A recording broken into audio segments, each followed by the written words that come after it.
Hello? The Ed. Yeah. Hey, what's happening, man? Man, what are you doing? Nothing. I'm sitting here doing the podcast. What are you doing? Sitting here looking at basketball. Oh, yeah? Watching ESPN news. Oh, good for you. A little plug there for the mothership. That's great. So, yeah, exciting time for any sports fan right now, huh? Yeah, I already lost my first bet, though. Oh, you did? Who was that on? DePaul hadn't won a game in the Big East all year long. Mm-hmm. Lost every single game. Somehow they beat Cincinnati in the first game. Yeah, that's unbelievable, huh? Yeah, I don't believe it. I think I need to see the replay. I don't know if you need to see that. It's going to end pretty much the exact same way you saw it the first time there. I don't know. I mean, sometimes it don't. I mean, sometimes if you don't believe it and you watch it the second time, it come out the way you need it. Is that right? Sometimes. I've never had that experience. Yeah, it happens a couple of times on, Thursdays or Tuesdays or, February or March. It don't matter. Mm-hmm. Mm-hmm. Well, interesting. Very interesting stuff. So what about it, Ed? I guess the story right now in college basketball is the Big East. A lot of talk. I brought it up last week, and it seems like it's gotten a lot of momentum now nationally, is the idea that Pitt, UConn, and Louisville, if things break just right in that Big East tournament, that they could all three wind up with number one seeds. What do you think about that? Nah, I don't think so. Not going to happen. Nah, I think two of them will get it. Two of them will get it with North Carolina and Memphis. You think Memphis? Well, I can't imagine them not running the table in the Conference USA. But what if Louisville, who is your? I know that there's some factors. Louisville didn't go on the road and play Pitt or UConn, so it makes their regular season Big East championship a little questionable. But still, they are the regular season champ. What if they beat? They had to do what they did. So why are you crying about what they're doing? Well, good point. But what about if they played, let's say Louisville wins the Big East tournament, then there's no way you can't give them a number one seed. And They'll UConn. win it all, probably. I'm picking them. Are you really? Yeah, Louisville Cardinals. Yeah, I know what their nickname. I know about them. Yeah, but listen, if they do that, if they win the Big East tournament, let's say it goes this way. UConn beats Pitt in the semifinals. Then UConn plays Louisville in the finals of the Big East tournament. Then you have UConn, who's been the number one team for stretches during the year. They're ranked third, or I guess they're ranked fourth in the country at the start of the week. And then Louisville, and then Pitt has to be a number one seed. I could see all three getting it, especially if Memphis were to stumble somewhere along the way here in CUSA tournament. Yeah, you got to have Memphis stumble. Yeah, I guess that's probably true. But you can't have two number one seeds losing their last game of the season. I just can't see that. Yeah.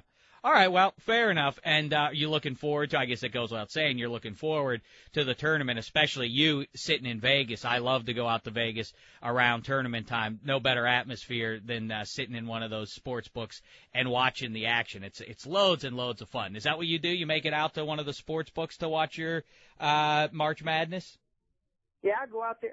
I get up in the morning time and go look at all the bets and all that and put my money down and sit there and watch them games. Yeah, that's lots of fun. I love doing that. Send me $1,500 that you owe me. No. I'll go ahead and bet it on them games. No, I don't owe you any money, so stop bringing that up. I'll thank you to never mention that again. It's ridiculous already. So, listen, what about I say I go out there all the time. I love going out there for the tournament, and Come on, stop talking about it and do it. I always do it around the tournament, but of course my lovely bride is about to have our second baby, the Ed, so I can't make it out there this year.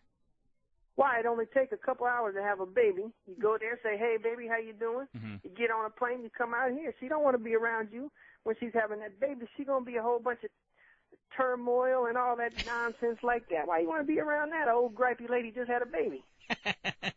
I don't know if I'd classify my lovely bride as a gripey old lady. She's just going to have had a baby. That'll be traumatic.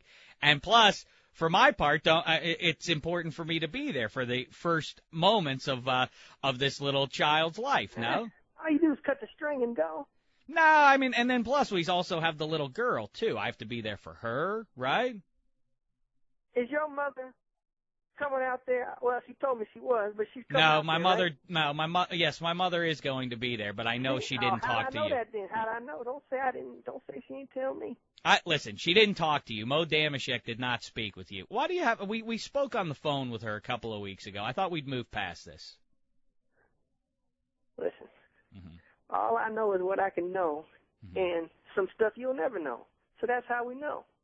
I see. Now listen, what about, you say you got a lovely bride. Yes.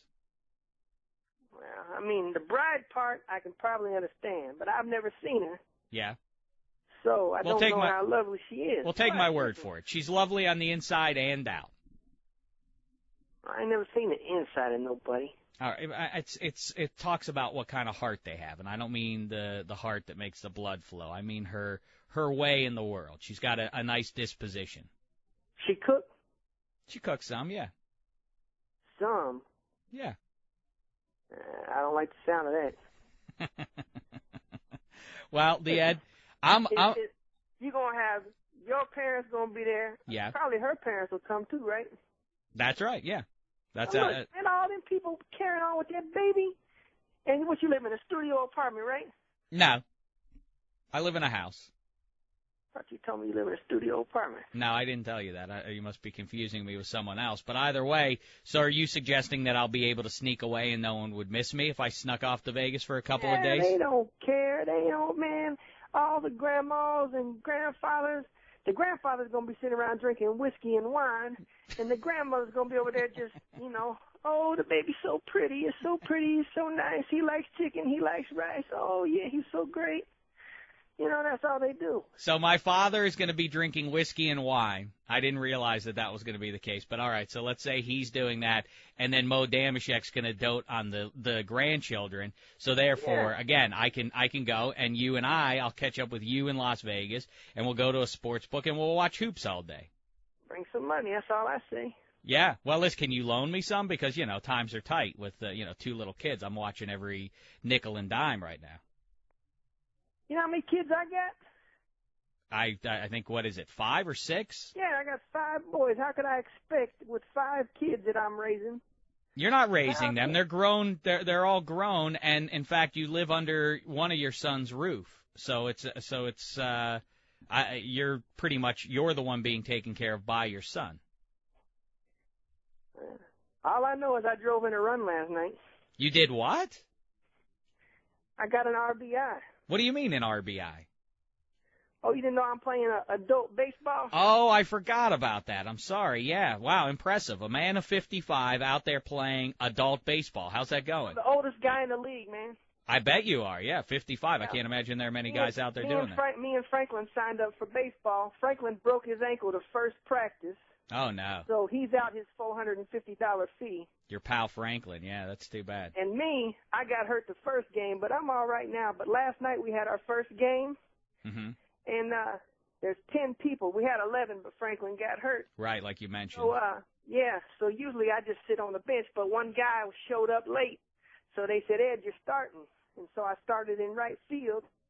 One guy hit a ball to me, fly ball. Man, it was slick out there, man. I slipped and I got the ball in. By the time I got it, though, the guy got around to third base.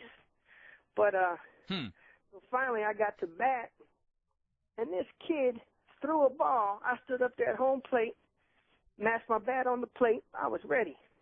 Had my stance. He threw that ball like chin music. Ooh. I turned right at him and stuck my tongue right out at that kid. That's how you handle it. That's old school is you either throw your bat out, or actually you play by the old school ways where you expect that the pitcher's going to own the plate a little bit. You might have to deal with that. That ball came pretty fast. Yeah. So the second pitch, I'm standing there. Pow! That ball hit me right in the helmet. I was knocked out. They had to come get me. And they put some smelling stuff on. I don't know if they used the old sock or what. But when I came to, yeah, that stuff's nasty. I didn't get to go to the base. That other guy showed up, and I drove in a run because the bases was loaded. So I got an RBI. Oh, I see. Good for you, Ed. Congratulations. Yeah, I was glad. That's my first run I drove in. Yeah. Well, not the proudest way to drive in a run. So you got bonked right on the head, huh? We won 12-2 though. Do you have any? Did you wake up? Were you a little woozy this morning? Yeah, I wasn't feeling. I sat on the bench the rest of the game. Uh-huh. Well, I hope you're all right. You seem pretty lucid. No worse for wear. No, just I had a headache this morning. Mm-hmm. But I'm all right. You know, you never know what happens when you get a headache. Yeah. So you're a 55-year-old man. It's as though you could be playing with your contemporaries like Nolan Ryan and Julio Franco. They're about that They age. ain't in this league, no. No, they're not in that league. No. That'd be cooler if they were, though. I'm the oldest guy in this league. Yeah. Well, good for you. That's great for you. I think that hopefully inspires the fellas listening right now who are within your age range. Good for you, Ed. Good for you. They might do it. All they got to do is sign up. Now, speaking of guys that are getting a little older, the guy who's everybody's talking about in the NFL right now is Terrell Owens. And what do you make of, first of all, the Cowboys kicking him to the curb? And